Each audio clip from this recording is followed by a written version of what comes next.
ગુજરાત રાજ્ય વાહન વ્યવહાર નિગમ અને સરકાર દ્વારા માર્ગ સલામતી સેફટી મહિનાની ઉજવણી કરાઈ રહી છે, જે અંતર્ગત ડ્રાઈવર ડેના દિવસે એસટી વિભાગમાં કામ કરતા ડ્રાઈવરોને મહાનુભાવોના હસ્તે સર્ટિફિકેટ અપાયા હતા। ડ્રાઈવરોને પ્રોત્સાહિત કરવા ભુજ વિભાગીય કચેરી ખાતે કાર્યક્રમ યોજાયો હતો। ડ્રાઈવર ડે એ દિવસ છે જે આપણા સામાજિક અને આર્થિક જીવનમાં મોટર ચાલકોનું મહત્વ અને તેમના યોગદાનની કદર કરવા માટે ઉજવવામાં આવે છે। આ દિવસે ડ્રાઈવરોના શ્રમ દૈનિક પડકારોનો કેવી રીતે સામનો કરે છે અને બસમાં બેસેલા પ્રવાસીઓને સહી સલામત ગંતવ્ય સ્થાન સુધી પહોંચાડે છે, તેમની ભૂમિકા માટે આભાર વ્યક્ત કરવા માટે સમર્પિત છે। દરેક ડ્રાઈવર રોજગારી, સુરક્ષિત પ્રવાસ અને બીજા ઘણા બધા ક્ષેત્રોમાં મહત્વની ભૂમિકા ભજવે છે। આ દિવસ સડક ટ્રાફિક નિયમોનું પાલન અને જાગૃતિ ફેલાવવા માટે મહત્વપૂર્ણ છે।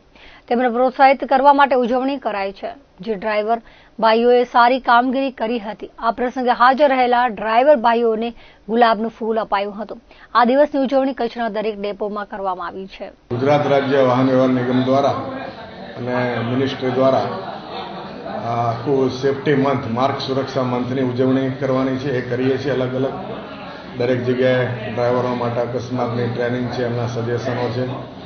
એ જ રીતે આજે 24 તારીખે ડ્રાઈવર ડે, કે જેનું મહત્ત્વ કેટલું છે અને એમને મોટિવેટ કરવા માટે, કારણ કે ડ્રાઈવરના ભરોસે પાછળ 50 મુસાફરો સૂતા હોય છે, એટલે ડ્રાઈવરની જવાબદારી ભલે કામ નાનું નથી, એનું કામ પણ બહુ મોટું છે અને જવાબદારીવાળું છે। એટલે આ દિવસે એમને પ્રોત્સાહિત કરવા માટેનું એક આયોજન કરવામાં આવેલ। એમાં જે સારા કામગીરી કરી છે એ લોકોને સર્ટિફિકેટ આપવામાં આવ્યા છે, બાકીના બધાને ચોકલેટ અને ગુલાબનું ફૂલ આપીને પણ એમને મોટિવેટ કર્યા છે।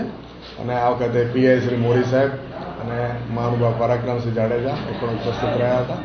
આવું દરેક ડેપોમાં આજે ડ્રાઈવર ડેની ઉજવણી નિમિત્તે અમે ડ્રાઈવરોને પ્રોત્સાહિત કરીએ છીએ।